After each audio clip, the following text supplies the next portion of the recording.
Kako je bilo pa, kako se pa spominjate kapitulacije Italije? Kako je bilo, kako je to izgledalo? Kapitulacija Italije je bila nekako na veliko. Mi smo bili pripravljeni, tudi sami Italijani so zelo popustili v svojem pritisku. Nenadoma ni bilo več neprestanih ofenzivnih akcij, ni bilo več tega, kako bi rekel, nasilja, ni bilo več, je bilo manj požigov in podobnega in pričakovalo se je to. Ko je 8. septembra, 9. septembra Italija kapitulirala, smo zjutraj, italijanski vojaki so eni peli, eni vriskali in tako naprej, ne.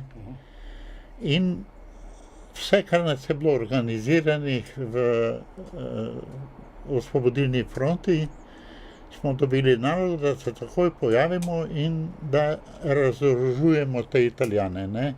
Italijani so se počasi spravljali na odhod, gremo domov, pili so celo živeli partizani po italijansko in tako naprej. In njihov komandant v Gradcu, en major je bil zelo visok človek, je predal celo enoto brez boja v bistvu 5 oborožencem partizanom. Razen zadržali so osebno orožje, ne. Glede na to, da nismo imeli nobene možnosti za spopad, smo seveda pristali, da odide orožje, vedoč, da jih bodo nekje naprej brigade razorožile. In potem so pa rekli iz podzemlja, kjer je bila pa posadka Črni srajc. Okrog 100 mož, ki so bili seveda precej bolj udobni, so tudi pretepali ljudi, če jih niso pozdravili na cesti in tako naprej. Smo se bali, kaj bo z temi, te se pa ne bodo predali. No in so hitro razdelili tisto italijansko orožje iz skladišča in v Gradcu je iz vsake line štrlela ena cev. Tako kot so fašisti prišli do Gradca, da bodo šli na vlak, so se tudi oni, kako bi rekel, mirno odpravili naprej.